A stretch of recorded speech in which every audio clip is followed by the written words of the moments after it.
todos y bienvenidos a una nueva conferencia del seminario. Hoy tenemos el gusto de contar nuevamente con la presencia del doctor Francisco Morales, una figura clave en el ámbito académico de Ecuador. Francisco es doctor en Sociología por la Pontificia Universidad Católica de Chile. Es docente e investigador en la Pontificia Universidad Católica del Ecuador. Sus principales áreas de investigación son sociología de la religión, teoría de sistemas sociales y élites económicas. Nos ha acompañado en el seminario en el 2020, dando una extraordinaria conferencia sobre sociedad y semántica moral en el contexto del COVID-19, así como también la conferencia Identidad del Yo y Teoría de Sistemas, hace casi un año. Las pueden buscar en la página de YouTube del seminario. El día de hoy nos ofrecerá una conferencia sobre la teoría de la moral de Niklas Luhmann. Estamos, por supuesto, muy agradecidos con su generosidad académica y personal para brindarnos esta conferencia. Al final, abriremos un espacio para preguntas y comentarios de estudiantes, profesores, colegas e interesados en el seminario. Sin más preámbulo, pues damos inicio. Muchas gracias, Carlos. Gracias por esa presentación tan amable, tan generosa. El gusto es mío, el honor es mío. Con todo gusto estoy apoyando, participando en este espacio tan bello que tú lo manejas. Entonces, bueno, voy a ver si puedo compartir la pantalla. Bueno, entonces, como ya comentaba Carlos, lo que voy a hacer es una presentación sobre la teoría de la moral de Niklas Luhmann. Voy a hacer una presentación bastante general, como bastante introductoria a la propuesta del autor, y no me voy a enfocar como en cuestiones específicas, más bien voy a dar como una panorámica general, y luego si es que hay alguna pregunta, alguna inquietud, se puede profundizar en algún elemento específico. Bueno, entonces, de entrada, lo primero que hay que hacer es explicar en qué consiste, qué es lo particular de la teoría de Luhmann acerca de la moral. Lo primero que hay que hacer allí es establecer el contraste o la distancia que él establece con la tradición clásica de la sociología en lo que se refiere a la sociología de la moral y específicamente la distancia que él establece con el funcionalismo tradicional, que tiene sus orígenes en Durkheim. De hecho, uno de los artículos que están incluidos en este libro, que en español se lo ha llamado La moral de la sociedad, es un texto que lo dedica específicamente a Durkheim, ¿no? Y ahí lo que le hace es hacer una fuerte crítica a la sociología de la moral tal como la había planteado Durkheim, porque si bien Durkheim planteaba hacer un estudio científico de la moral, o sea, no partir desde la perspectiva del moralista, sino hacer una ciencia de la moral, con la cual Luhmann está de acuerdo también en principio. Sin embargo, en Durkheim, la moral se identifica con el problema de la solidaridad y la solidaridad a la vez se identifica con el problema del orden social. Entonces ahí Luhmann hace dos críticas importantes. La primera es que eh, Durkheim se equivoca al identificar el problema del orden social con el problema de la moral. O sea, la moral no es la solución a la problemática del orden social en general. Y la otra crítica que hace Luhmann es que en Durkheim todo el énfasis está puesto como en el lado positivo de la moral, que sería la solidaridad, y su lado negativo, que tendría que ver con el conflicto, se lo ve como un aspecto patológico, como una desviación de una tendencia natural que supuestamente tendrían las sociedades para ajustar su moral y que les permitiría mantenerse integradas. Entonces, Luhmann toma distancia bastante importante de todas esas premisas y propone una teoría distinta de la moral desde una perspectiva sociológica. Entonces, lo primero sería que para Luhmann, a diferencia de Durkheim, la moral no es sinónimo del orden social. La pregunta del orden social para Luhmann se plantea en un nivel muchísimo más abstracto, muchísimo más general, que tiene que ver con la dimensión del sentido, con la doble contingencia, y no se resuelve en el plano de la moral. La moral más bien sería para Luhmann una forma particular de comunicación. Entonces, por eso él afirma que no toda comunicación es moral. Si bien va a decir, y vamos a ver después, va a decir, toda comunicación es moralizable, pero eso no quiere decir que toda comunicación sea moral. Entonces, él no establece esta equiparación entre lo social y lo moral, sino que la moral sería más bien una forma específica de sistema social, es decir, una forma particular de comunicación. Entonces, lo que Luhmann propone hacer es hacer lo que él siempre hace, ¿no? Una observación de segundo orden de esta comunicación moral. Y la observación de segundo orden implica no preguntarse acerca de qué es el bien y qué es el mal, o quién es bueno, quién es malo, sino más bien qué implica, qué significa observar desde, desde este código de la moral, ¿no? Ahora, el código de la moral o la distinción con la que la moral comunica o con la que la moral observa el mundo, Luhmann lo plantea en términos de el código del aprecio y el menosprecio. Ese es el principio básico de su teoría de la comunicación moral. Y esto es muy interesante porque lo que nos está planteando es que la moral no tiene que ver casi con el tema del bien y el mal en un sentido metafísico de la cuestión, sino más bien que el problema del bien y el mal está arraigado en la comunicación y específicamente concierne a la comunicación acerca de las personas. Ese es para Luhmann el ámbito particular de la moral.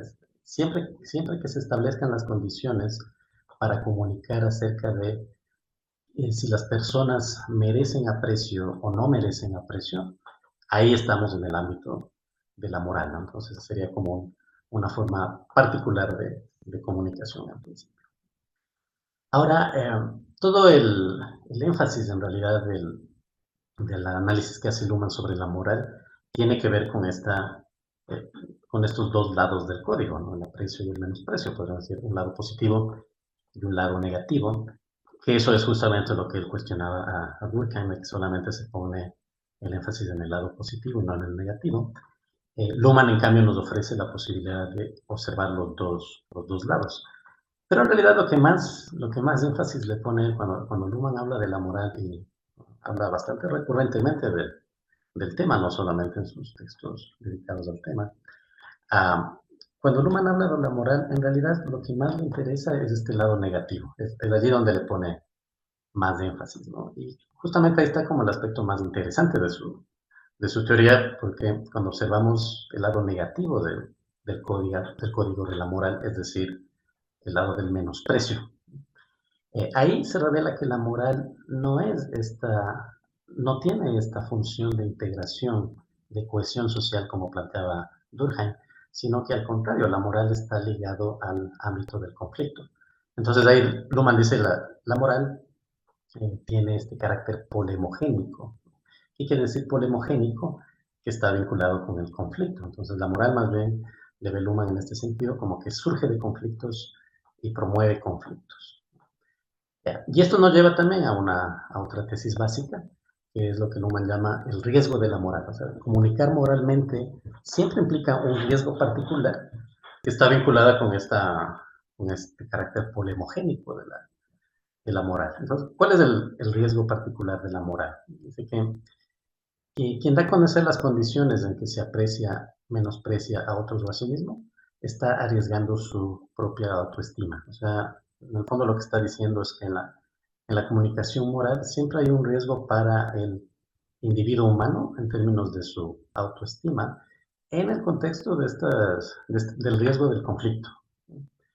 Entonces, ¿qué dice Luhmann ahí respecto de esto? Dice que la comunicación moral lleva a los participantes a adoptar compromisos excesivamente firmes y conduce fácilmente a medios drásticos como el uso de la fuerza, ¿no? Y aquí puse una frase que me parece muy importante. El Luhmann dice, quien moraliza quiere herir. Entonces, el énfasis del análisis de Luhmann va por allá, ¿no? ¿Cómo se podría explicar esto mejor para que no sea tan abstracto, ¿no? O sea, cuando yo me encuentro con una persona y yo le insulto a esa persona o expreso algún tipo de forma de menosprecio, probablemente esa persona, el otro, no es que se va a quedar así tranquilo, ¿no? Sino que es muy probable que también ponga en cuestionamiento mis propias expectativas de estima y por lo tanto mi autoestima. Entonces, Esta es la idea de Luhmann, de que la comunicación moral siempre es riesgosa y en la medida en que está siempre abierta a este riesgo del conflicto, incluso un conflicto violento, que eso es lo que Luhmann siempre está como advirtiendo. Entonces ahí también se puede observar una paradoja básica de la moral. La paradoja básica de la moral es que la moral también puede ser inmoral. O sea, comunicar moralmente puede tener consecuencias o puede tener incluso una orientación que es inmoral, ¿no? Esa sería la paradoja de la moral. O sea, la moral no es necesariamente buena y eso es algo que solamente puede observarse desde una observación de segundo orden que permite dar cuenta de esta paradoja. Bueno, entonces esa sería como la base, el principio de la comunicación moral para el humano. Ahora me voy a centrar en el ámbito de la interacción, ¿no? O sea, hay como varios ámbitos en los que se puede aplicar esta teoría, y el primer ámbito, que es como el ámbito más evidente, es en el nivel de las comunicaciones que se dan en la interacción, es decir, cuando la comunicación depende de la presencia y la ausencia de los otros. Hablamos generalmente, en principio al menos, siempre se ha llamado la microsociología, la interacción cara a cara, ¿no? Ese es el nivel de la interacción. Y bueno, como sabemos, los que estudiamos Luhmann no se dedicó mucho al ámbito de la interacción, pero sí tiene algunas observaciones sobre esto y vale la pena mencionarlo. La moral tiene como una función muy particular, muy importante en el ámbito de la interacción. En el libro de sistemas sociales, en el capítulo sobre la interpenetración es esta situación en que los sistemas que están en el entorno, o sea, un sistema que es entorno de otro, como que comparten su complejidad y se ponen a disposición la complejidad del uno del otro, de tal modo que coevoluciona, eso es lo que Luhmann llama interpenetración, que es uno de los temas más complejos del texto.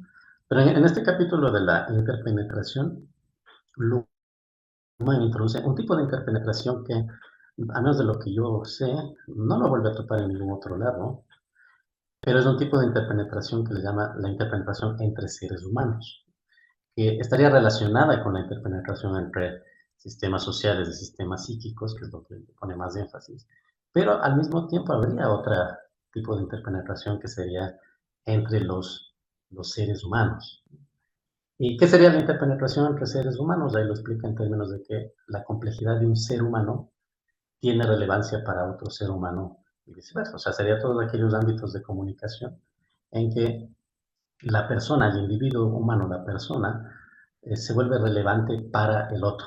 Y a la vez, al revés, ¿no? También, para mí se vuelve relevante la persona como el otro en un contexto particular de comunicación. Y entonces, en ese capítulo, a propósito de este tema que habla de la interpenetración humana, ahí introduce el análisis de la moral y Luhmann argumenta que la moral de algún modo estabiliza estas relaciones interhumanas en términos del código de la moral, los términos del código del aprecio-menosprecio. O sea, dice, la moral funciona ahí como una generalización simbólica que reduce la complejidad y reduce la contingencia de este encuentro, de esta relación entre los seres humanos. Entonces, si estamos en un contexto de comunicación moral, los seres humanos tendemos a confirmarnos recíprocamente, como dice él, que nos interesa, que nos resulta relevante la estima del otro. O sea, podríamos decir, se producen expectativas en los individuos humanos, ¿no? A nivel de sus sistemas psíquicos, se producen expectativas respecto de la comunicación del aprecio por parte del otro. Como que buscamos de algún modo ese aprecio y si es que no recibimos el aprecio y al contrario recibimos el menosprecio, eso sería como una frustración de la expectativa que puede llevar al conflicto. Y justamente en relación con este riesgo de la moral que hablábamos hace un momento y el carácter polemogénico de la moral, eh, dado que la comunicación moral implica este riesgo, ahí Luhmann también menciona en el contexto de este análisis de la interacción, que una comunicación moral abierta suele ser mucho más riesgosa en términos de conflicto. Entonces es que yo directamente voy y le insulto a una persona, es muy probable que eso desencadene un conflicto que vaya escalando, escalando, escalando, con resultados impredecibles. Por esa razón, dice Luhmann, la comunicación moral tiende a adoptar vías indirectas. Y ahí menciona algunas posibilidades, ¿no? Una primera posibilidad es que la comunicación se haga meramente por alusión, dice. O sea, ahí yo lo que más pienso es que la comunicación moral no necesariamente utiliza el medio del lenguaje, o sea, no necesariamente uno pronuncia un insulto, como decía hace un momento, sino que la comunicación moral también depende mucho de los gestos corporales, por lo tanto de la percepción. Entonces la comunicación a partir de la percepción se basa, por ejemplo, en, no sé, cuando me miran feo o utilizando un tono de voz particular que se puede percibir como que fuera ofensivo, etcétera. Aquí en realidad vale la pena, como decía Loman, no profundiza mucho en esto, pero vale la pena quizás conectarle con los análisis más clásicos microsociológicos del estilo de Goffman, ¿no? Que nos hablaban sobre esta dramaturgia en la que la actuación de los individuos implica esta especie de intercambio de tipo moral, en el cual la percepción de los gestos, la percepción de las expresiones del cuerpo tienen un papel importante, ¿no? Entonces, esa es una posibilidad. Y bueno, algo que menciona ahí Luhmann acerca de la comunicación que utiliza la percepción y no el lenguaje, es que siempre se presta también para la ambigüedad, o sea, a diferencia del lenguaje, que es muy, muy directa la intención. Por ejemplo, el insulto que yo deseo, ¿no? Si yo le insulto a alguien, está muy claro, es inequívoco que le estoy menospreciando a esa persona. Pero en cambio, si yo solamente le miro feo, utilizo un tono de voz extraño, o le saludo, le pongo mala cara, como a veces se dice, eh, y la otra persona me reclama, yo siempre puedo negar, o sea, siempre puedo decir, no, no, no sé de qué estás hablando, o no era esa mi intención, etcétera, ¿no? Entonces se puede jugar eh, con ese tipo de comunicación.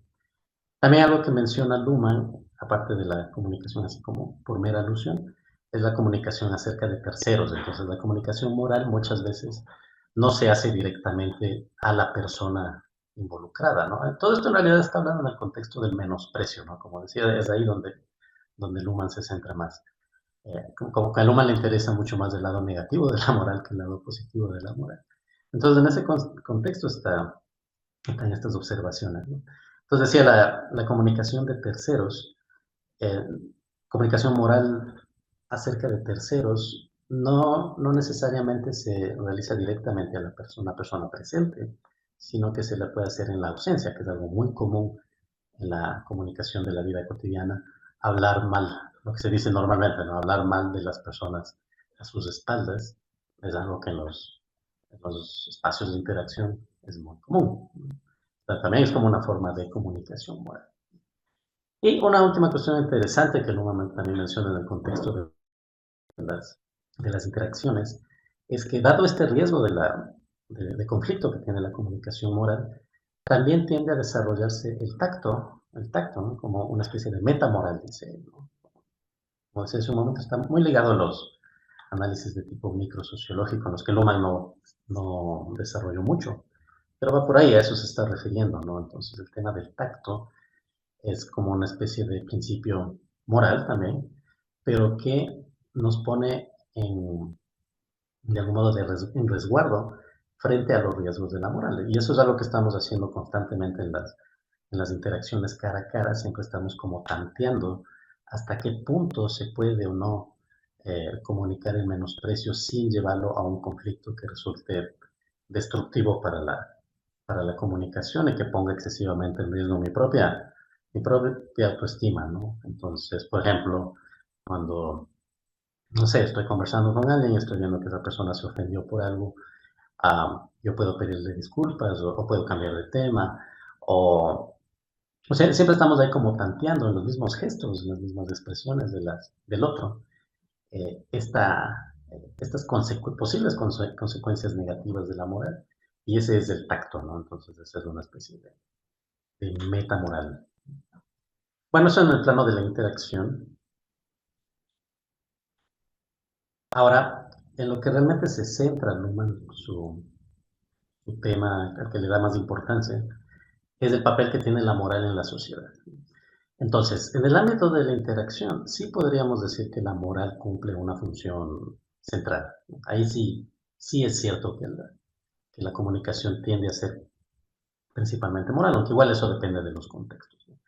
Pero ya en el ámbito de la sociedad, ahí es donde Luhmann le retira el carácter central a la moral, especialmente en el caso de la sociedad moderna, ¿no? Es decir, en el caso de la sociedad funcionalmente diferenciada. Entonces, una tesis central de la teoría de la sociedad de Luhmann es que los sistemas funcionales, los múltiples sistemas funcionales, ¿no? La economía, la política, el derecho, la ciencia, el arte, etcétera, todos ellos se organizan a partir de sus propios códigos binarios y por lo tanto se definen desde la amoralidad. Entonces la tesis central es esa, que ninguno de los sistemas funcionales utiliza como código de su propia comunicación el código de la moral, sino que más bien, como tienen sus propios códigos y ninguno de ellos es un código moral, todos los sistemas funcionales en principio se definen desde la amoralidad. Ese sería también el caso de la ciencia, ¿no? Por eso también Luhmann pretende, al igual que ya lo hizo Durkheim en su momento, pretende hacer una observación amoral de la moral, ¿no? Suponiendo que estamos partiendo de premisas del código propio de la ciencia, ¿no? Que la ciencia lo que le interesa es que es verdadero o no es verdadero, no le interesa si es que una persona es buena o mala. Y no, lo que él dice es que para que los sistemas funcionales puedan operar, no puede confundirse sus propios códigos con el código de la moral. Entonces él dice, el que paga o el que no paga no puede ser un criterio de aprecio o menosprecio. El gobierno de la oposición no puede ser igual equiparado a términos morales. Eh, no es el bien, perdón, la verdad o la no verdad no tiene una carga moral, etcétera, ¿no? Entonces ese es como un principio básico de la teoría de la sociedad de Luhmann, ¿no? Y por esa razón había este distanciamiento que decíamos con el funcionalismo tradicional que viene de Durkheim, en el que para Luhmann la moral no puede cumplir esa función de integración de la sociedad, no hay tal cosa, ¿no? La moral no, no cumple ese papel, es incompatible con la diferenciación funcional. Sin embargo, esto no es tan fácil, porque si es que uno ve, de hecho hay por ahí algunas críticas que se le hacen a Luhmann, que después voy a mencionar, que esto no es tan cierto, ¿no? O sea, también quizás la economía también depende de ciertos criterios morales o están presentes en el funcionamiento de la economía, lo mismo en la política, el derecho. No es tan fácil plantear esta amoralidad de los sistemas funcionales, ¿no? Bueno, esto Luhmann lo reconoce, ¿no? Y ahí lo que plantea Luhmann, es una tesis que la plantea sobre todo en el libro de la sociedad de la sociedad, lo que plantea ahí es que si bien la moral no puede cumplir esta función de integración de la sociedad, de todas maneras permanece, dice él, como un medium universal que está disponible para múltiples comunicaciones posibles. Entonces este es el sentido de la frase que había dicho hace un momento, ¿no? Que dice, si bien toda comunicación es moralizable, no toda comunicación es moral, ¿no? Entonces, sí es posible que en muchos ámbitos, en diversos ámbitos de la comunicación, incluyendo lo de los sistemas funcionales, la comunicación adopte el código de la moral en ciertas circunstancias, ¿no? Eso ocurre sobre todo en términos de una función inmunitaria. Esa es una tesis que plantea Luhmann, que me parece muy interesante, muy útil, en el libro de la sociedad, que en la sociedad funcionalmente diferenciada, la principal función que adopta la moral es esta función inmunitaria de alarma, dice. ¿A qué se refiere con eso? Dice esto, ¿no? Allí donde se hacen notar problemas urgentes de la sociedad y no se ve como los medios de comunicación simbólicamente generalizados y sus respectivos sistemas funcionales puedan resolverlos. Allí es donde aparece la comunicación moral. Entonces, frente a todos los problemas que la sociedad misma se crea a sí misma, y como sabemos se crean muchos problemas, y también frente a los problemas que producen el entorno, ya sea en el entorno del medio ambiente, en el entorno ecológico, o en el entorno de los seres humanos, allí la comunicación moral se vuelve importante porque hace posible que se comuniquen estos problemas, pero se comunica en la forma de alarmar. Y lo que está mostrando sobre todo es que la sociedad y particularmente los sistemas funcionales no están siendo capaces de dar cuenta de estos problemas. Por ejemplo, uno puede pensar en el problema de las desigualdades económicas, que es uno de los grandes problemas de la sociedad moderna. Al sistema funcional de la economía eso en realidad es completamente irrelevante. Al sistema de la economía no le interesa eso, ¿no? Simplemente incluye y excluye a las personas dependiendo de si pueden o no pagarse, si tienen o no tienen dinero.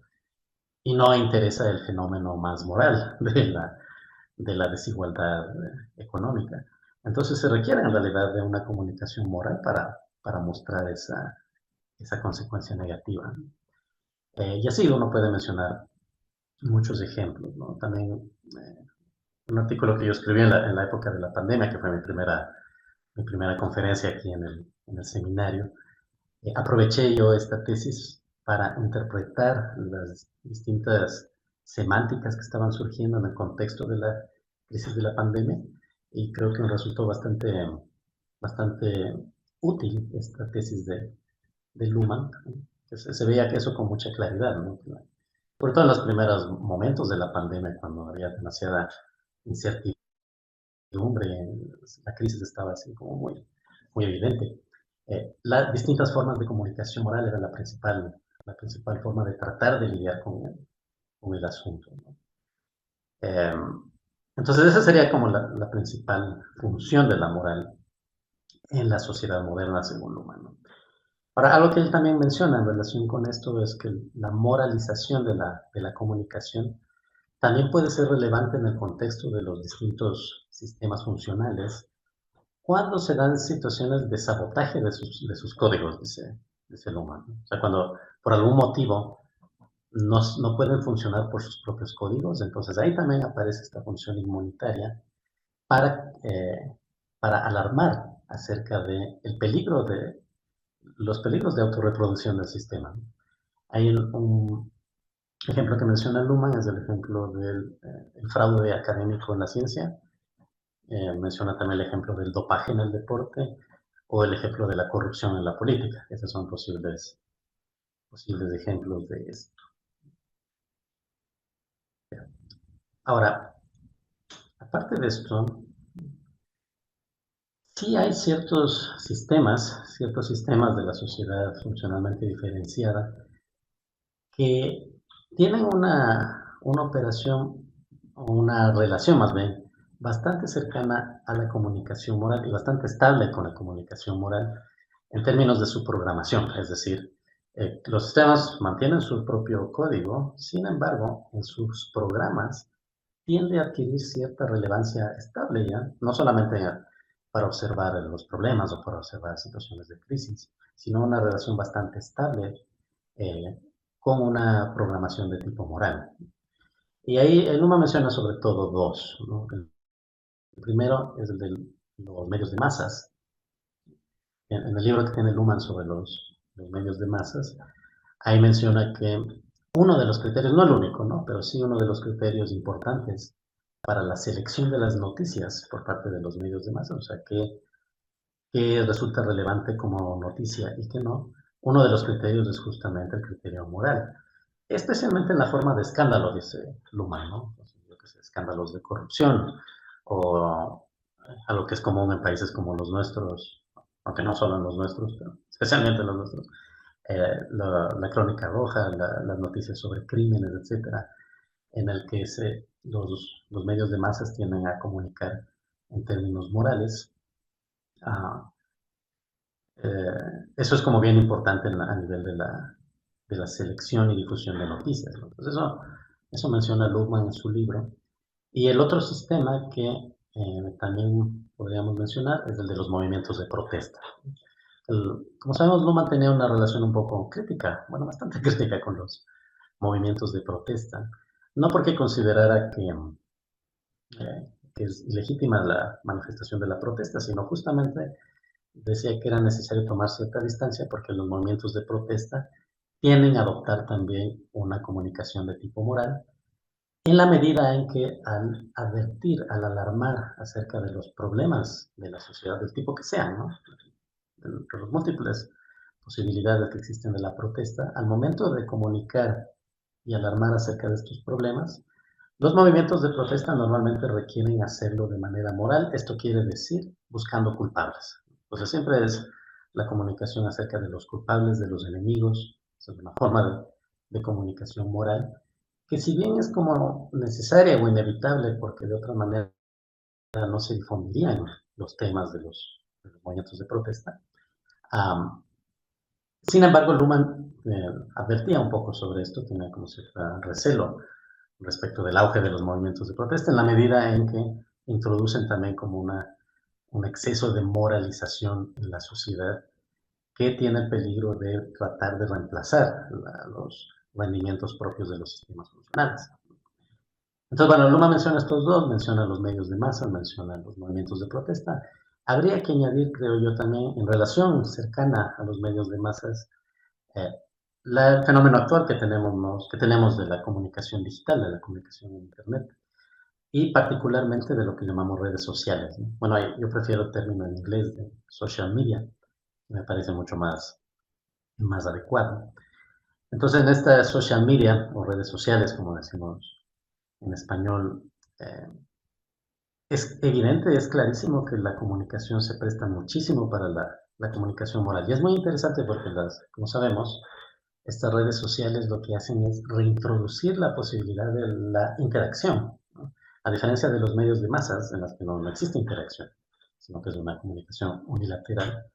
En cambio, la gracia de los social media es que permite y difunde la interacción. No es la interacción cara a cara, sino que es la interacción digital, pero es una forma de interacción. Y entonces cuando uno ve, por ejemplo, los comentarios o las publicaciones que hace la gente en el Twitter, en el Facebook o donde sea, que aparece como comunicación seria, ¿no? O sea, por ejemplo, los comentarios que hacen acerca de la política o de alguna noticia que aparece por allí, es muy común que se preste para el conflicto, la discusión, el insulto, la violencia verbal, escrita, la burla, etcétera, etcétera, ¿no? Basta ver los comentarios, como les decía, de Twitter, de Facebook, alrededor de cualquier tema, y cómo la gente ahí se saca la madre, ¿no? Se saca la madre. Lo mismo pasa en los grupos de chat, ¿no? En los grupos de chat, no sé, de la escuela, de vecinos o del trabajo, lo que sea. Se presta mucho la interacción digital para la comunicación moral de tipo conflictiva, ¿no? Incluso de tipo violenta, ¿no? Es muy distinto cuando uno está cara a cara, porque como decíamos hace un momento, en la interacción cara a cara está presente esta meta moral que dice Luhmann del tacto. Pero como decíamos, el tacto depende mucho de este intercambio gestual. En cambio, en la comunicación en redes sociales, como es solamente escrita o solamente con emoticones o con imágenes, lo que sea, prescinde de la comunicación gestual y por lo tanto carece de tacto, ¿no? Entonces es muy fácil, la comunicación en redes sociales es muy proclive para la comunicación moral de tipo conflictiva. Eso es bastante evidente, ¿no? Y bueno, hay otro que también le quiero mencionar, que es el sistema de la política, ¿no? Porque estaría conectado con estos otros tres, eh, a partir de la opinión pública, ¿no? Cómo se genera la opinión pública, como la considera Luhmann una observación de segundo orden de la política, el ámbito de la opinión pública, y que se establece la política un acoplamiento tanto con los medios de masas, con los movimientos de protesta y también la comunicación que se genera en las redes sociales. Tendríamos que añadir, ¿no? Eh, Ahora, se supone, en teoría, según Luhmann, la política no debería comunicar a partir de una programación moral. La política tiene como sus propios programas, que serían los programas de los partidos, las doctrinas, las ideologías, etcétera, ¿no? No la moral. Eh, pero resulta que sí se presta, en la práctica, la política se presta muchísimo para la comunicación moral, ¿no? En alguna entrevista que le hacen a Luhmann, es la entrevista que está incluida al inicio de este libro de la introducción a la teoría de sistemas, una versión en español. Ahí hay una parte, ¿no?, que la persona que la entrevista le trata de sacar a Luhmann, pero ¿cuáles son sus posturas normativas, sus posturas personales? Y una cuestión que él dice es que le molesta mucho que en el ámbito de la política se tienda a ver al adversario como un enemigo, ¿no? Entonces decía, Alguna vez escuché a unos planificadores de elecciones que decían, no importa el contenido del discurso, lo único que le interesa a la gente es saber quién es el bueno y quién es el malo. Y Luhmann dice, esa es una forma muy antidemocrática y muy inmoral de llevar a cabo la política, y él decía que eso le irritaba a él personalmente, ¿no? Pero bueno, le insisten en que eso no tiene nada que ver con las decisiones teóricas que él toma, pero no es tan cierto, porque esta advertencia que hace Luhmann sobre los peligros de la moral, en este caso los peligros de una excesiva moralización de la política, que lo que haría es hacer una especie de cortocircuito en el código del gobierno y de la oposición. En realidad esa es la base misma de la teoría. Como decimos, para que funcionen los sistemas funcionales tienen que prescindir de la moral, pero en la práctica resulta, ¿no? Sobre todo en la época actual, ¿no? Tal vez la época que vivió Luhmann no era tan evidente, aunque él ya lo observaba, como está en esta entrevista, ya lo observaba en la Alemania de su época, decía que eso le irritaba. Sí lo observaba en Alemania con mucha más razón en otros lados, como en los países nuestros, en todo lugar del mundo en realidad, ¿no? Solo por poner un ejemplo, los movimientos de ultraderecha que están en auge en la actualidad en muchos lados, por ejemplo en los países europeos, todo el programa de sus partidos políticos, sus movimientos, es verle al migrante como el enemigo, ¿no? Entonces, la culpa de todos los males es del migrante. Esa es una moralización también una forma de moralización de la política, ¿no? Entonces, um, yo creo, mi opinión es que se le tiene que incluir también a la política como uno de estos sistemas que tiende también a programarse moralmente, ¿no? Uno podría decir que eso es solamente como en situaciones de crisis, pero en realidad siempre estamos en situación de crisis, así que eh, es algo con lo que creo que toca vivir. Bueno, ahora un tema adicional que también quiero mencionar, y que es un tema que a mí me llama la atención bastante, es la relación entre la moral y otro subsistema particular de la sociedad, que es el sistema de la religión. Pero este es un capítulo aparte, porque hay una relación muy íntima y muy compleja entre la moral y la religión, ¿no? Entonces, capítulo aparte. Quiero mencionar algunas ideas que a mí me llaman la atención. Um, Según Luhmann, la religión igual, al igual que los otros sistemas funcionales, también tiene su propio código, que es el código según Luhmann, el código de la inmanencia y la trascendencia. Sin embargo, dice él en los análisis que él hace sobre todo sobre la evolución de la religión, eh, Luhmann observa que históricamente, no es una necesidad teórica, sino más bien un dato histórico, la moral ha tendido a funcionar como una especie de codificación secundaria de la religión. Es como que el código de la inmanencia y la trascendencia termina siendo reemplazado o más bien termina siendo interpretado desde el código de la moral. Aquí, por supuesto, Luhmann está hablando específicamente de las religiones que provienen del judaísmo y más específicamente del cristianismo, que es donde él se centra cuando hace los análisis históricos, ¿no? Está pensando más que nada en la historia europea, aunque por allí sí menciona otro tipo de ejemplos que voy a mencionar. Pero habría que pensar ante todo en ese tipo de religiones, ¿no? En aquellos en que históricamente, por motivos que habría que investigar históricamente, hay una relación íntima con la moral. Eh, entonces, ¿qué es lo que ocurre aquí? ¿Cómo lo plantea Luhmann? Bueno, entonces decía, eh, en la religión tiene como un problema específico, que es el de cómo conecta los dos lados de su código, ¿no? Cómo conecta inmanencia y trascendencia. Y que en las religiones teístas, como el cristianismo, el judaísmo, el islam, se traduce en términos de cómo uno puede comunicarse con Dios, cómo es posible la comunicación con Dios y la manifestación, a fin de cuentas, de lo trascendente que es Dios en este mundo, que es un mundo inmanente.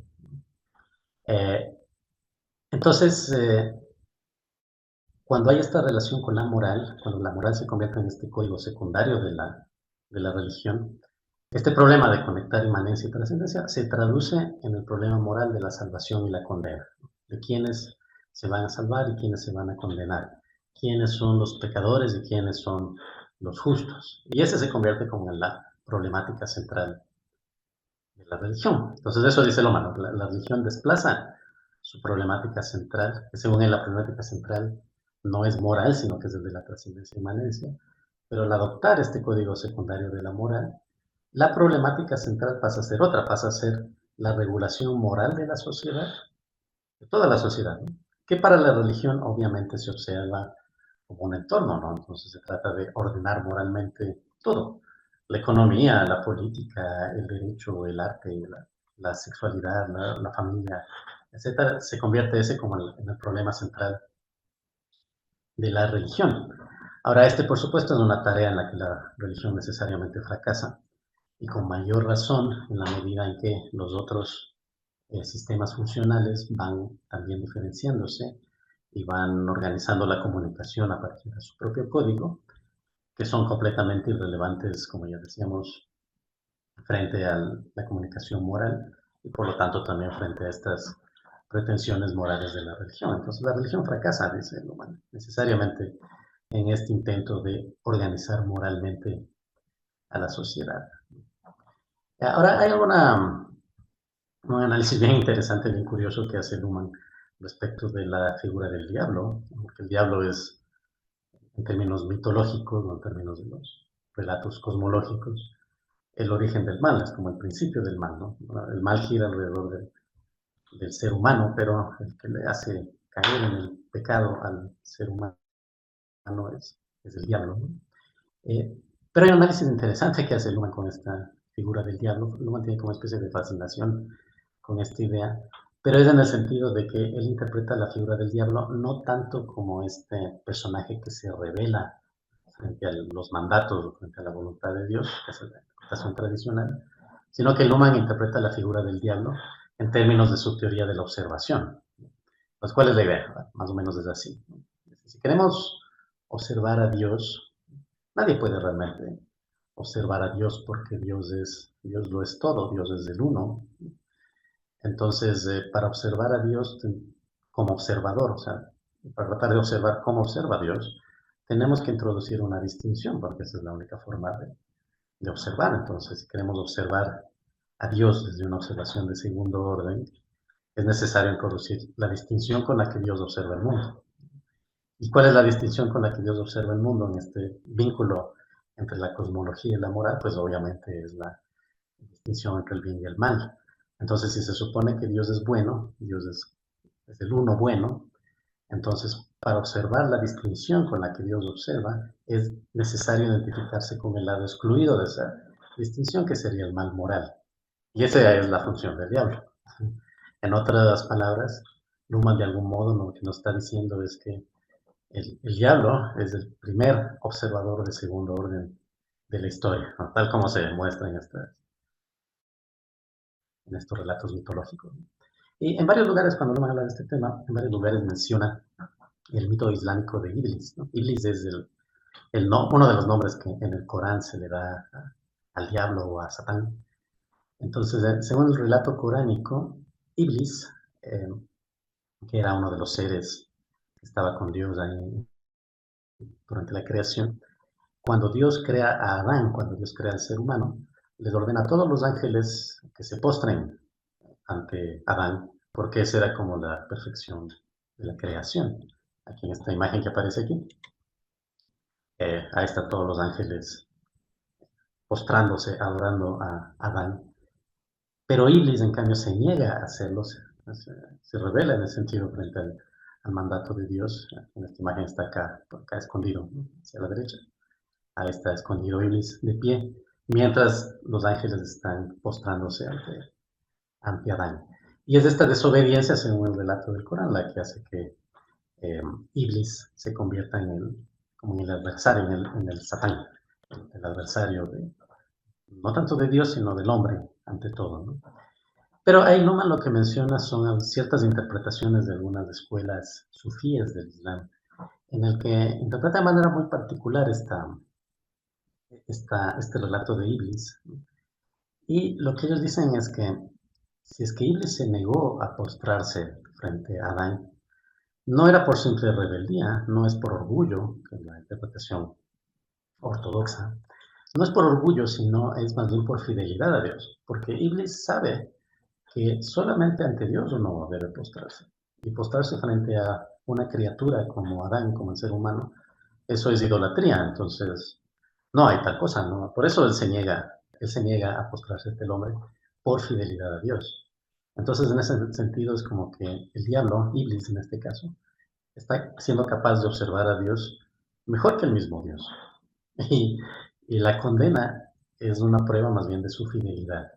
Entonces, eso Luhmann lo menciona en algunos lugares, parece que le llamó mucho la atención este relato, porque a fin de cuentas lo que está apareciendo aquí con claridad es en el mismo relato cosmológico y en la misma, más que nada en la interpretación teológica, ya aparece el tema de la paradoja de la moral. O sea que en este caso, el mal puede estar relacionado con el bien. O sea, está haciendo un mal, pero en nombre del bien, ¿no? Y viceversa, ¿no? También el bien puede ser un mal. O sea, se puede decir así, ¿no? Los ángeles que obedecen a Dios, eso en principio están haciendo el bien porque le están obedeciendo, son obedientes, pero a la vez están haciendo el mal porque están cometiendo idolatría. O sea, al obedecerle le desobedece. En cambio, Iblis, al revés, al desobedecerle a Dios, le está obedeciendo. Entonces, es una forma bastante clara en la misma, en estas, en estas interpretaciones. Ya hay una conciencia acerca de la paradoja de la moral, mucho antes de que llegue la semántica filosófica de la modernidad del siglo XVII, XVIII. Aquí ya lo podemos encontrar de algún modo, ¿no? Al menos en esta forma. Ahora, en relación con esto,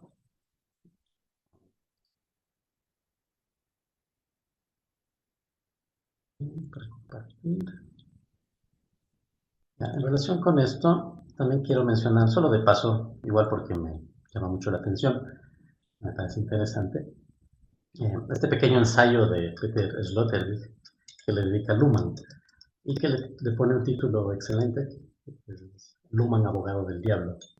Pues quiero mencionar algunas ideas de esta interpretación sloterdiana, pues, más o menos nietzscheana en realidad, que hace este autor de la teoría de Luhmann, con especial énfasis en el tema del problema del mal, que esa es la cuestión aquí, y de esta figura del diablo.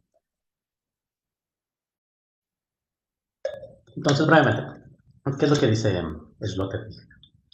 Dice que en la tradición cristiana, específicamente en la tradición agustiniana, el problema del mal está relacionado con el libre albedrío del ser humano. O sea, si es que existe el mal, es porque hay este espacio, esta especie de vacío en el orden de la creación, en el cosmos, que es el libre albedrío del ser humano, que solamente él tiene, y que allí es él, el ser humano, el que según su libre voluntad decide si es que sigue el camino del bien, o sea, si obedece a Dios, o sigue el camino del mal, que es el camino de la rebeldía, siguiendo el ejemplo del diablo, que es el primero que hace esto de alguna manera.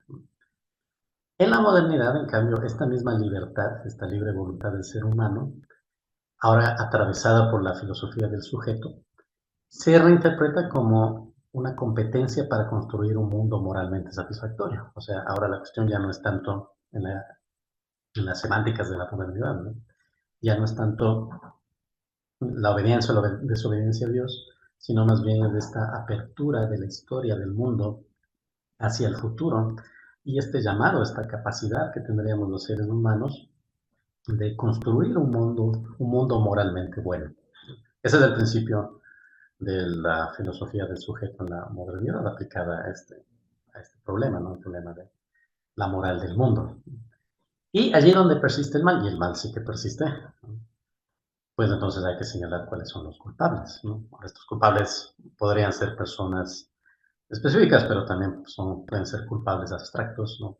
Por ejemplo, si decimos que los culpables son, no sé, las clases dominantes o las élites gobernantes, o si el culpable es el capitalismo, pero igual estamos en un ámbito, en el ámbito de la moral.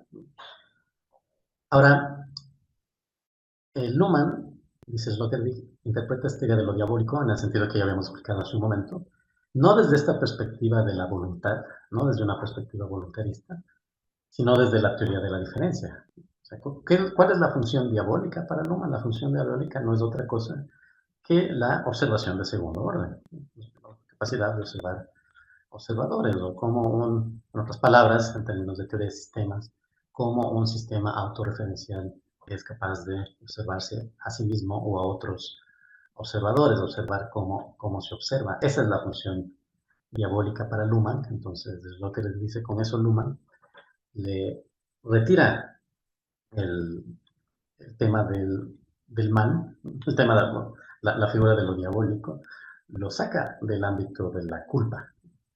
Entonces, en ese sistema, perdón, en ese sentido, Sloterdijk dice, la obra de Luhmann se podría considerar como una terapia contra la tentación de eliminar al mal mediante la violencia.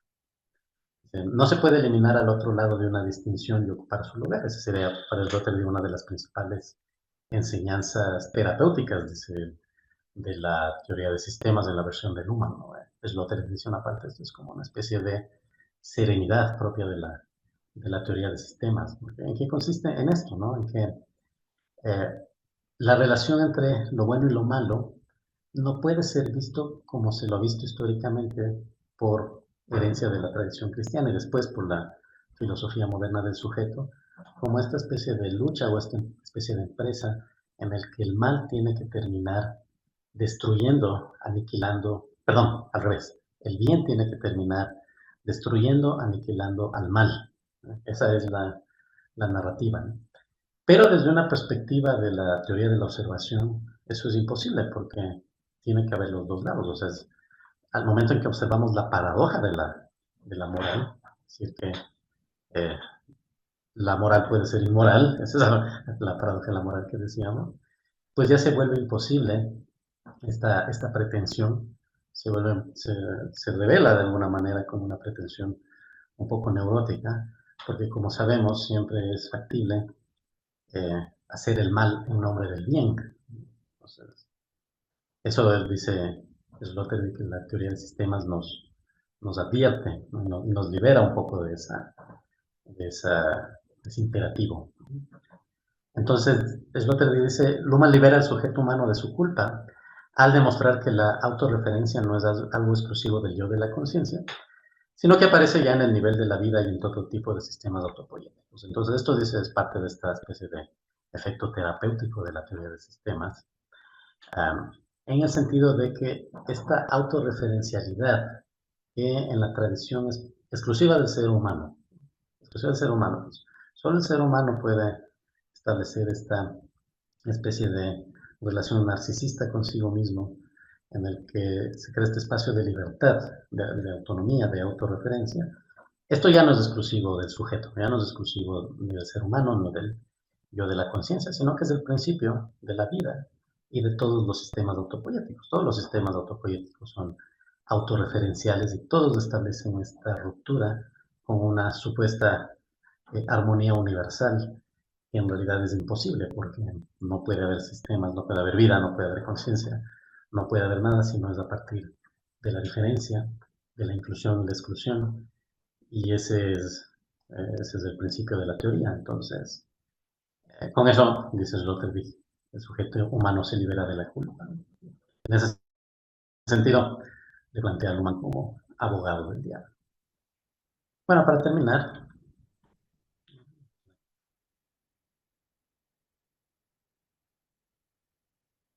esto,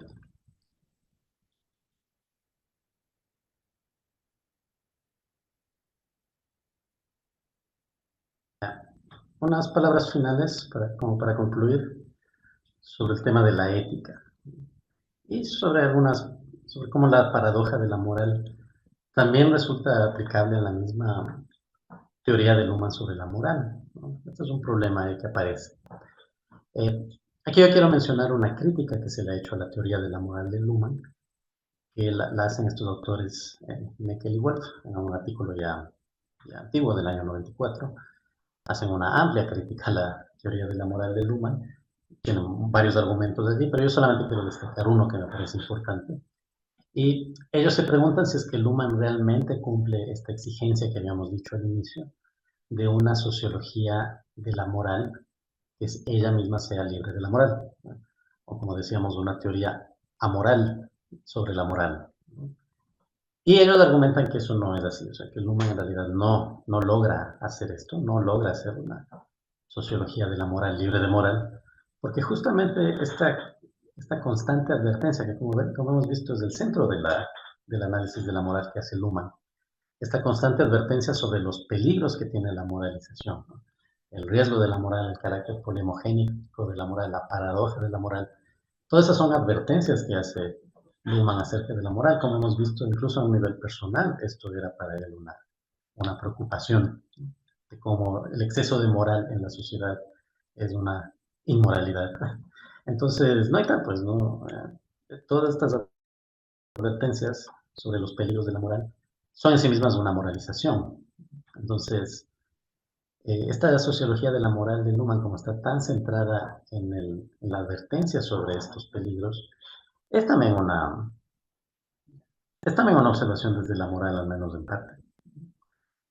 Entonces, como respuesta a esto, ahí creo yo resulta importante introducir el tema de la ética, tal como lo plantea el mismo Luhmann. Según Luhmann dice, la ética no debería ser este intento de fundamentar racionalmente los principios normativos o los principios del comportamiento, que es como lo ven las filosofías éticas, sino que él plantea la ética más bien como una teoría reflexiva de la moral. Entonces, la tarea de la ética, según Luhmann, sería preguntarse en qué circunstancias es adecuado usar la comunicación moral y en qué circunstancias conviene abstenerse de ella. Porque también cometeríamos un error si es que cayéramos en una especie de, o sea, nietzscheanismo ingenuo, en el que diríamos entonces, la moral es un mal. No, porque si estamos diciendo eso, estamos igual en la paradoja, estamos juzgándole moralmente a la moral. Entonces, la moral en sí misma no es un mal, tampoco es en sí misma un bien, porque hemos visto, como ya decíamos, la moral no es necesariamente buena, la moral también puede ser inmoral.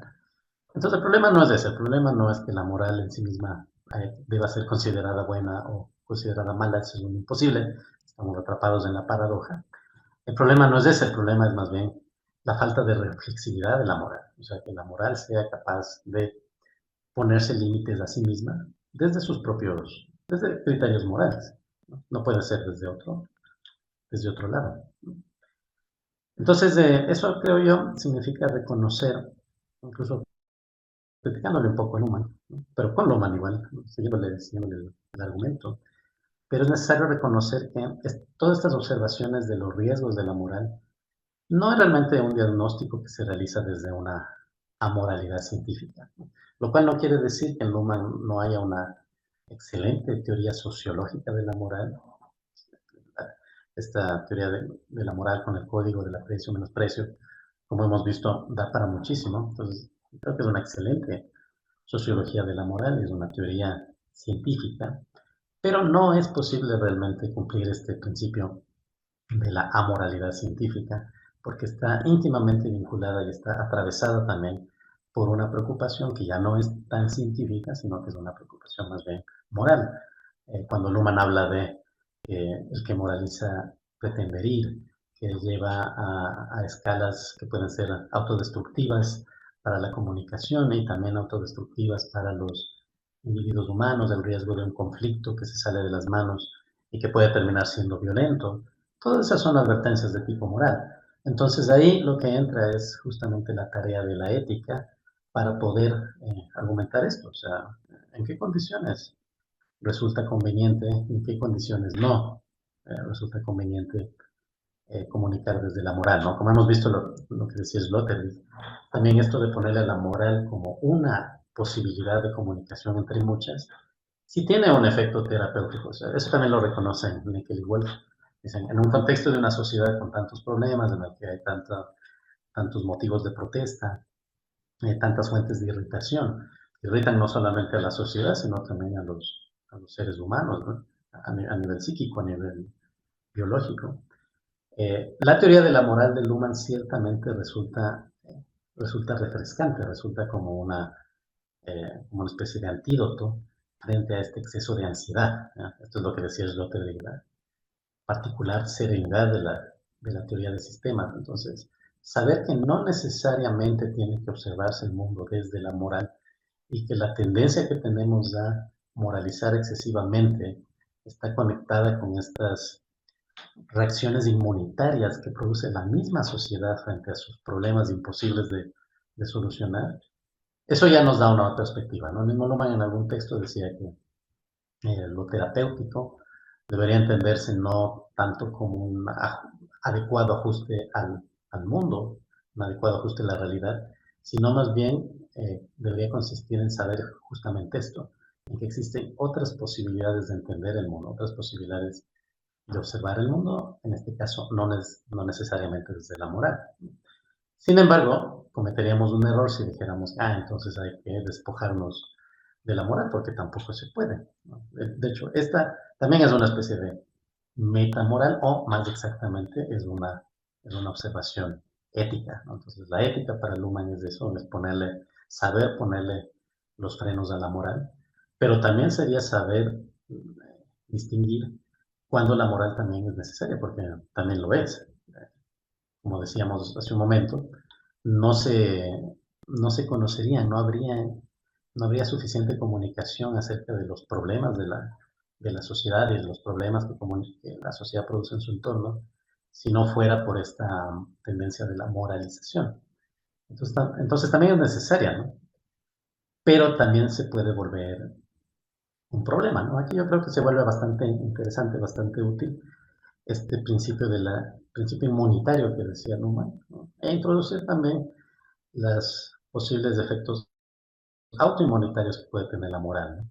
En alguna entrevista por ahí, Luhmann también lo compara a la comunicación moral con la fiebre, al darle este carácter de función inmunitaria de alarma. Dice, para la sociedad la moral es como la fiebre, o sea, indica que hay un problema y trata de alarmar al sistema, en este caso a la sociedad, acerca del problema. Es como una defensa una barrera defensiva de primera línea. Pero dice Luhmann, como sabemos, la fiebre no es necesariamente inofensiva, o sea, tener un exceso de fiebre puede terminar teniendo un efecto autoinmunitario y destruyendo al mismo organismo. Algo similar es lo que pasa con la comunicación moral, en la medida en que la comunicación moral tiene sus riesgos y tiene este carácter polemogénico. Entonces, eh, lo que se dice comúnmente, el remedio pues siempre puede ser peor que la enfermedad. Eso es muy aplicable al caso de cualquier tipo de diagnóstico moral de los que estamos tan acostumbrados en la sociedad moderna, ¿no? Entonces, ¿qué podemos hacer como conclusión? Que la teoría de la moral requiere obligatoriamente hacer este cruce hacia la reflexividad ética, pero esto ya es algo que va más allá de la sociología. O sea, esta reflexividad ética tiene que basarse en la sociología, o sea, se basa en esta teoría sociológica de la moral o diagnóstico sociológico de la moral, pero también requiere obligatoriamente ir más allá de la sociología, o sea, no puede pretender ser solamente un análisis científico que es moralmente neutral, sino que yendo más allá de la sociología es necesario explícitamente entender estas advertencias acerca de los riesgos de la moral y de los peligros del conflicto como una aproximación ética. Eh, bueno, eso sería nada más lo que les quería compartir. Muchas gracias por su atención. Bueno, pues interesantísima y brillante exposición, estimado Francisco, sobre la teoría de la moral de Niklas Luhmann. Queda abierto un espacio para preguntas y comentarios de estudiantes, colegas interesados en el seminario.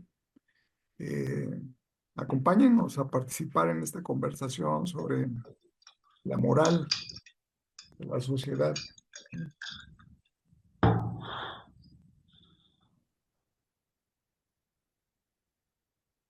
Fíjate que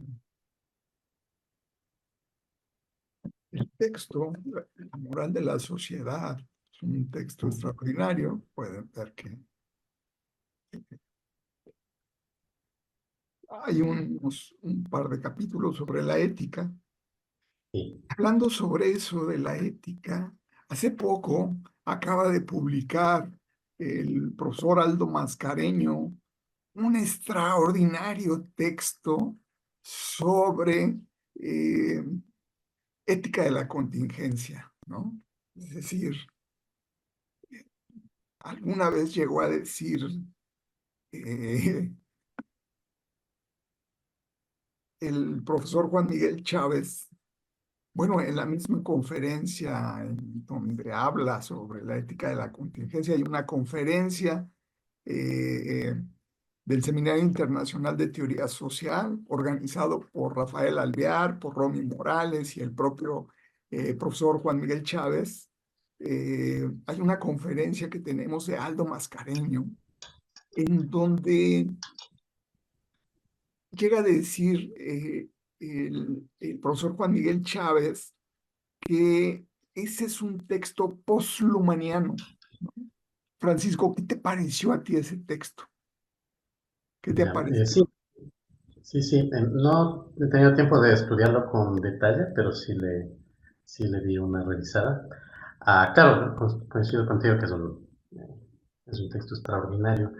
Y a mí me parece que va en un sentido adecuado por dos líneas, ¿no? O sea, por un lado, esta propuesta que él hace de llevarle hacia el ámbito de los individuos humanos, ¿no? Como de los seres humanos, y qué relevancia puede tener una teoría ética desde premisas lumanianas, ¿no? O sea, desde la perspectiva de la contingencia, para las decisiones que puede tomar el individuo en su vida cotidiana, ¿no?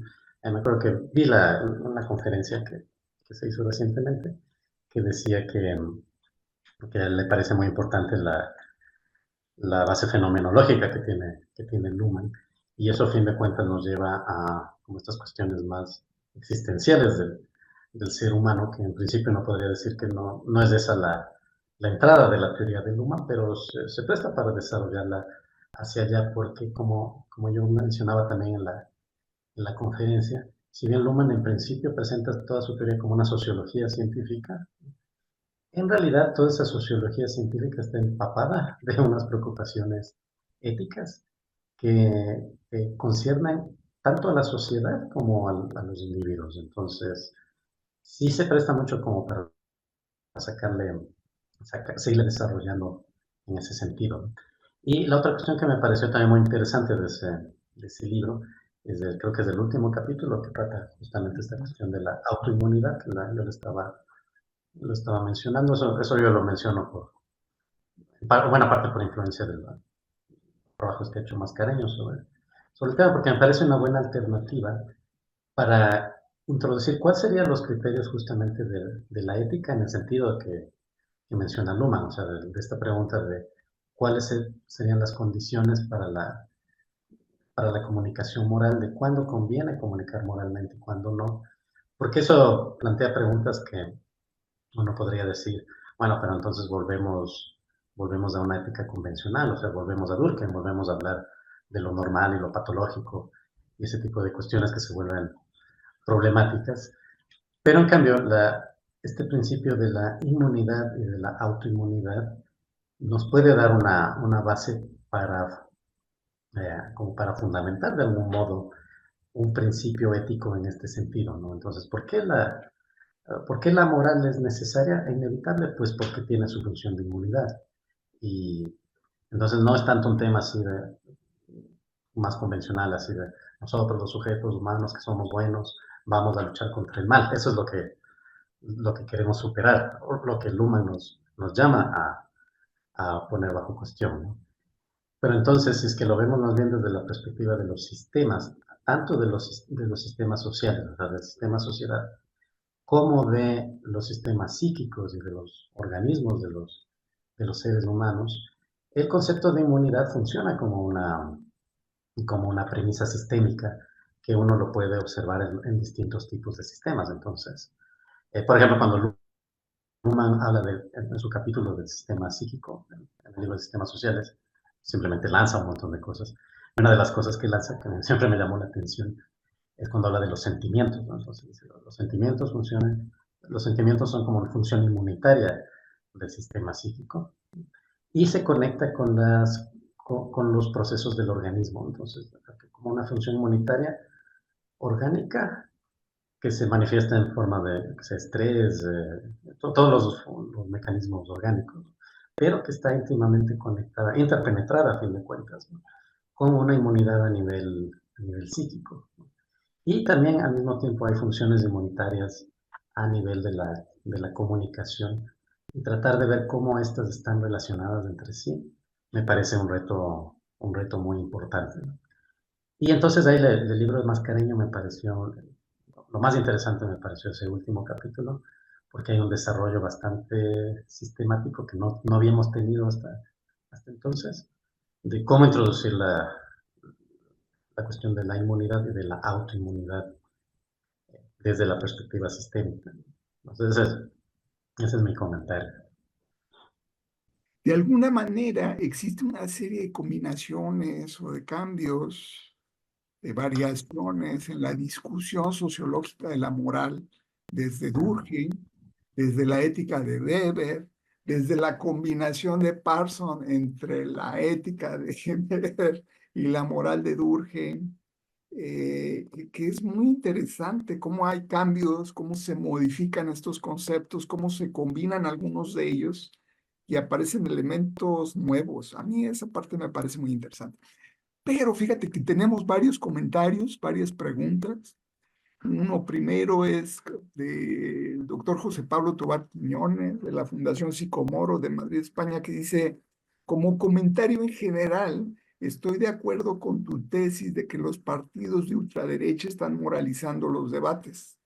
Pero para el caso español, estoy hablando en este caso concreto, lo que observo es que en el tema migratorio, el partido más a la derecha con representación parlamentaria está apostando por la desmoralización del tema, recurriendo a argumentos más pragmáticos del tipo, puede ser bueno, pero no se puede prestar la atención por ausencia de recursos. Es en los otros partidos del espacio parlamentario donde se observa más la recuperación de la moral con relación a este tema, reivindicando valores estéticos y morales contra esta postura. Creo que esto es interesante porque muestra esa moralización que yo aprecio como un paso de entrada hacia la polarización, como una herramienta que están usando todos dentro del debate político actualmente, izquierdas y derechas. Sí, muy bien. Sí, gracias por el comentario. Sí, ese era solamente un ejemplo que se me ocurre como más evidente, pero por supuesto la comunicación de tipo moral en la política en realidad está en todos los ámbitos y es inevitable, ¿no? Entonces, por eso yo decía que en realidad va más allá de lo que planteaba Luhmann o de lo que en realidad esperaba Luhmann, que debería ser la política. En todos los ámbitos de la política está la moral, justamente en la medida en que la opinión pública también está altamente moralizada, ¿no? Por lo que explicaba hace un momento. Ahora, volviendo a lo que decía al final, esto no necesariamente es malo porque, eh, por ejemplo, no sé, denunciar la excesiva desigualdad económica en el país, o sea, eso no, sea de donde venga, está bien, es necesario que haya eso y en principio no se lo puede plantear si no es en términos morales, o sea, buscando cuáles son los culpables. Eso no necesariamente es un mal. Eh, Incluso puede ser necesario, puede ser algo bueno. Pero el punto sería cuando la discusión se queda solamente en el ámbito de la moral, porque en efecto los problemas de la sociedad no se pueden resolver en el ámbito de la moral. La moral solamente alarma, solamente advierte, pero tiende a poner una excesiva carga en los individuos humanos, como se vuelve un tema, lo que decía Sloterdijk, a fin de cuentas, un tema de culpa. Y eso lo único que produce es mayor ansiedad a nivel social y a nivel individual. Entonces, por un lado, ahí hay un riesgo de una excesiva moralización cuando ella reemplaza o se pone en el lugar de otras cuestiones que pueden ser como más organizacionales, más técnicas ya propias de los distintos sistemas funcionales, ¿no? Lo cual tampoco garantiza que se puedan resolver los problemas, porque el hecho es que vivimos en una sociedad que tiene unos problemas que son inabarcables, pero si es que algo se puede hacer al respecto, tiene que ir al plano ya más operacionalizable a nivel de las organizaciones, a fin de cuentas, y no de los individuos, ¿no? Es la crítica que yo hacía en el artículo que publiqué en la época de la pandemia, de que como los gobiernos se veían atados de manos para dar apoyo a los hospitales, a los médicos en términos más operacionales, en términos más organizacionales, que tienen que ver con el presupuesto, con la organización del personal, hacer una burocracia más eficiente, etcétera, que eso toma tiempo, ¿no? Eso no es inmediato. En cambio, la comunicación moral aparece como que hace demasiado fácil la solución. O sea, la solución es, ¿dónde están los malos? ¿Dónde están los culpables? Tenemos que deshacernos de esos culpables y con eso se soluciona. El culpable también puede ser uno mismo, ¿no? Entonces, como que yo no le pongo suficientes ganas, yo no me comprometo, etcétera, y eso más bien termina irritando más. Entonces, por un lado es ese el problema. Y por otro lado, el problema, que era lo que le preocupaba a Luhmann en el fondo, en el caso de la política, es que cuando las relaciones entre gobierno y oposición están moralizadas, el juego democrático de gobierno y oposición se pone en peligro. Porque si resulta que para el gobierno la oposición es el mal, o al revés, para la oposición el gobierno es el mal, entonces la conclusión lógica es que tiene que ser destruido. O sea, hay que destruirle al adversario.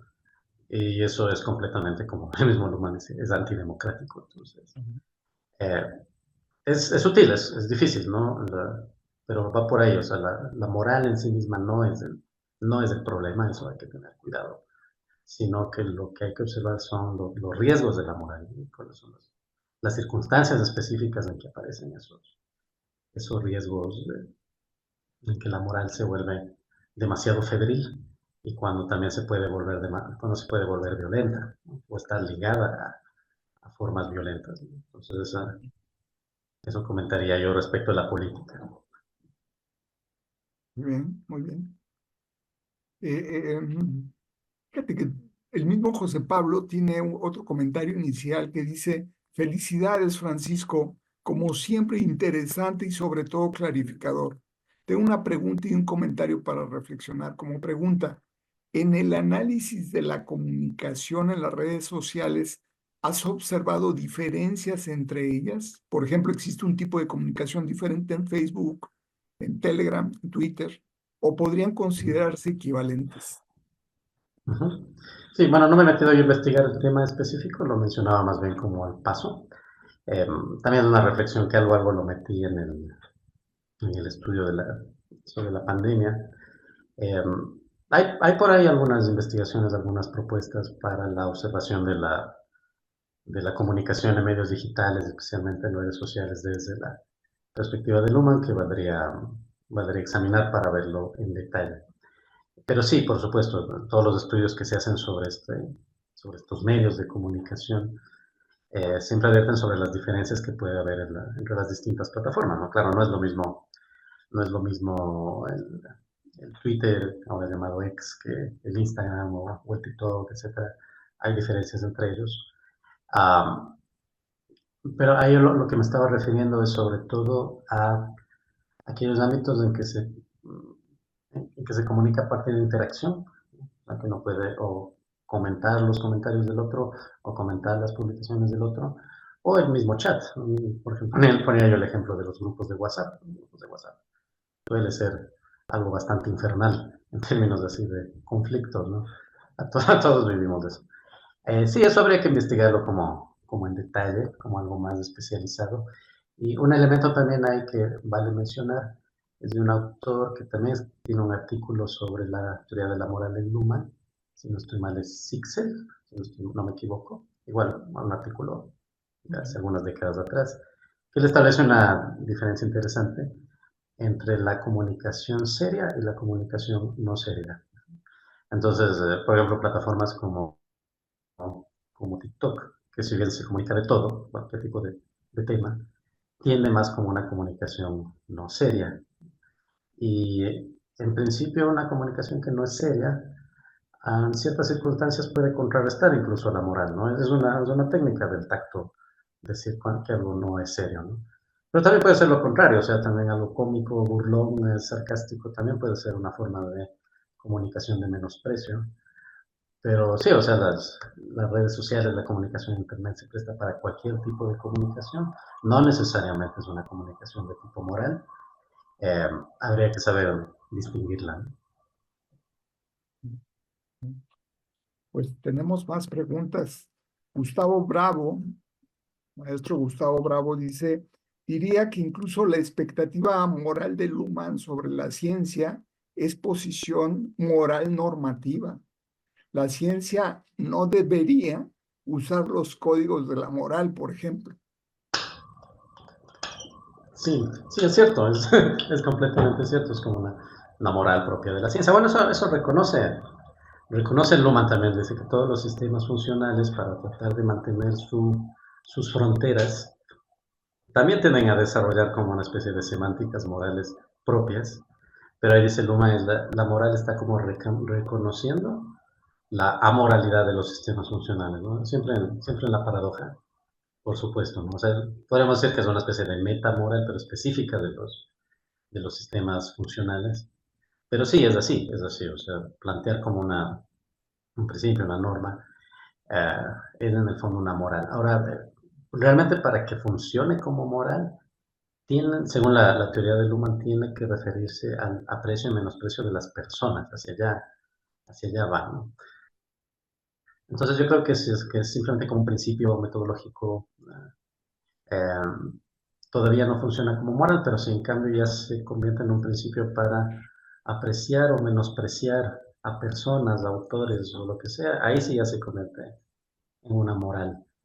Yo hice un análisis breve sobre eso también en el artículo de la pandemia, en el caso de todas las polémicas que hay en torno a la llamada pseudociencia, ¿no? Alrededor de la pandemia, sobre todo en los primeros momentos, surgieron un montón de tratamientos alternativos, teorías de la conspiración y todo eso, que hasta ahora siguen, es que desde la pandemia, o sea, están muy difundidos estas llamadas formas de pseudociencia, ¿no? Que más bien se oponen a la ciencia institucional y le acusan de estar vendida a intereses oscuros o formar parte de la conspiración mundial o lo que sea. Eh, y ahí yo lo que argumentaba es que frente a eso, que es como una especie de competencia en el ámbito de la opinión pública, una competencia desde ciencias alternativas, que no cumplen los tiempos, ni los requisitos, ni los procedimientos propios de la programación científica, tienden a comunicar moralmente, ¿no? Entonces, por ejemplo, cuando se les critica, lo que hacen es verse como perseguidos, ¿no? Es decir, como todo esto es una conspiración y todo eso es una comunicación moral. Pero tal vez es que se los ataca como si no, estos son pseudocientíficos, o es gente ignorante, o esta gente no ha leído un libro, etcétera. También se entra en el ámbito de la discusión moral para defender a la ciencia. Entonces, sí, hay una frontera ahí bastante débil entre como un principio metodológico valorativo y el paso hacia ya una comunicación moral propiamente dicha con todo lo que ello implica. Oye, pues Julio Labraña me acaba de enviar a mi WhatsApp una pregunta. Dice, felicitaciones a Francisco por una excelente presentación y a Carlos por hacer posibles estas instancias. Estimado Francisco, tengo dos reflexiones a partir de tu presentación. En primer lugar, una cuestión sobre el tema tan discutido hoy de la cultura de la cancelación y en qué medida puede entenderse o no como comunicación moral. En particular, me pregunto si acaso esta idea de la cultura de la cancelación, empujada por diferentes sectores, no es más bien el resultado de una sociedad que, incapaz de lidiar con su propia complejidad de manera convincente, debe hacer uso de la moral por esta teoría. Sí, sí. Buen ejemplo y buena reflexión también. Bueno, un poco ya está respondiéndose el mismo, ¿no? Pero sí, o sea, si hablamos de esta llamada cultura de la cancelación, sin duda se trata de una comunicación moral muy marcada por el lado del menosprecio. Es básicamente eso, es básicamente denunciar a una persona por sus comportamientos inmorales.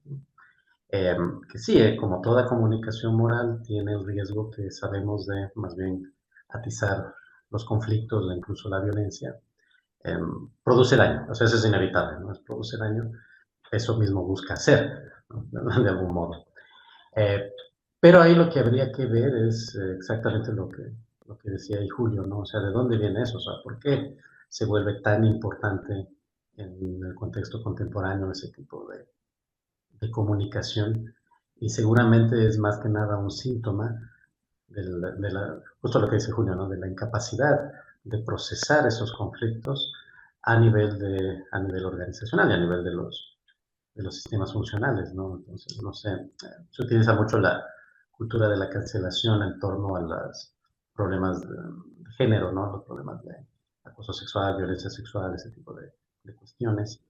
Y lo que demuestran es que no se está pudiendo resolver en el ámbito, por ejemplo, del trabajo, las empresas, o en el ámbito de las políticas del Estado, o en el ámbito del derecho. Como, más bien como todo eso está bloqueado, entonces ahí aparece la cancelación como una especie de medida desesperada, ¿no?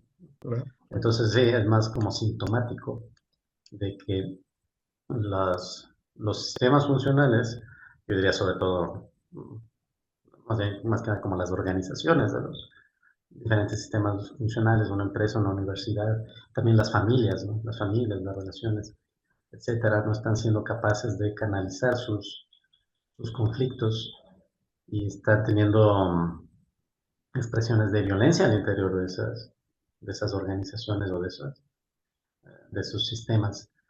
Y por lo tanto aparece la cancelación pública como una forma de salida, ¿no? Mm, Sí, sí, está bueno para analizarlo en profundidad. claro. El desprecio, el ataque es principalmente a personas, grupos, y muy poco Ujú, a la cuestión estructural de las organizaciones, de los programas, de las instituciones que han ujú, ubicado y han posibilitado este tipo de acciones, ¿verdad? claro, claro. Ellos quedan exentos totalmente de responsabilidad y se individualiza el castigo y Ujú, el menosprecio sí, sí. principalmente, que es terrible. Espérame, porque Julio te planteó dos preguntas, ¿eh? A ver. Que por otra, una pregunta respecto no de la moralidad, del análisis moral de Luhmann, sino más bien si acaso la propia teoría de sistemas sociales posee implícita como subtexto una moral particular. Por ejemplo, la idea de que el objetivo de la teoría de sistemas sociales no es intervenir, cuestión muy discutida hoy desde la sociología inspirada sistémicamente de la intervención. Otra Ujú, pregunta, caray, ya lleva tres. ¿En qué ujú, medida la comunicación moral media la comprensión de lo no humano? Aquella comunicación parece especialmente relevante para que la sociedad lidie con aquello que no es humano, inteligencia artificial, animales, naturaleza, ríos, etcétera. Muchas gracias. ajá, ok. Sí. Ya, bueno, la primera pregunta, un poco ya la respondimos antes, en el sentido de que, sí, en principio hay en toda teoría sociológica, en toda ciencia en realidad, ¿no? Sí hay un principio moral, pero que sería como esta especie de meta moral propia de cada sistema, más que nada apoyando la característica de su propio código, ¿no? O sea, es en función de la fidelidad al código de lo que es verdadero y no verdadero, que se vuelve necesario este principio, ¿no? Como lo que decíamos hace un momento. Pero que de todas maneras siempre puede también romper el borde y dar el paso a una comunicación moral propiamente dicha, ya centrada en las personas, ¿no? Entonces, como la reflexión que hacía yo, que sí es una reflexión moral, pero todavía no es precisamente moral en el sentido de Luhmann, hasta que se convierte en comunicación personalizada. Esa es o sea, lo que tú decías antes, ¿no? Cuando hablamos de las personas y cuando hablamos de los buenos y los malos, ahí sí se vuelve, pero sí pasa mucho, o sea, en el ámbito de la ciencia, sobre todo como el ejemplo que ponía antes, cuando la ciencia tiene que meterse en debates, en discusiones de la opinión pública para defenderse a sí misma, y todo el tiempo lo hace, o sea, eso es parte de la historia de las ciencias naturales, ciencias sociales, etcétera, ¿no? obligatoriamente los científicos, sus representantes o sus defensores entran en el ámbito de la comunicación moral y de las luchas basadas en la moral, ¿no? Y la otra pregunta acerca de la comunicación no humana, sí habría que pensarlo, ¿no? Porque en principio uh, la comunicación moral que trata de las personas, estamos pensando en seres humanos a los cuales les podemos calificar como de buenos o de malos, o que son dignos de aprecio o dignos de menosprecio, ¿no? En principio es difícil pensar una persona no humana, sobre todo si es que tiene que ver con la tecnología, no sé si es que es inteligencia artificial y todo eso, que pueda ser realmente objeto de menosprecio, al menos no en el mismo sentido de la comunicación humana, porque hay esta conexión, cuando yo explicaba en el ámbito de la interacción, hay esta conexión con lo que Luhmann llama la interpenetración humana, y que tiene que ver con esta capacidad que las conciencias humanas tienen de sentirse ofendida por el menosprecio de los otros y por construir expectativas del aprecio de los otros. O sea, la comunicación moral se estabiliza, dice Luhmann, en términos de que se obtiene recompensa en la medida en que la oferta del aprecio tiene éxito. Uno se ve como psíquicamente recompensado, o sea, estamos como siempre tanteando las muestras de aprecio que el otro puede dar de mí y yo también le puedo dar y así. Entonces se estabiliza en ese sentido, pero también siempre puede ir hacia el otro lado, que es el lado del menosprecio. Y entonces si yo percibo que el otro me está menospreciando, entonces probablemente yo también le pagaré con la misma moneda y así en una escalada de comunicación del menosprecio. Difícil pensar eso si es que no estamos pensando en términos de individuos humanos. No sé si es que hay gente que le insulta ahí a ChatGPT, pero ChatGPT no se ofende, ¿no? ChatGPT solo pide disculpas porque está programado para comunicarse con tacto. El ChatGPT sí se comunica con tacto, ¿no? Simplemente disculpa, te pido disculpas así, pero no es que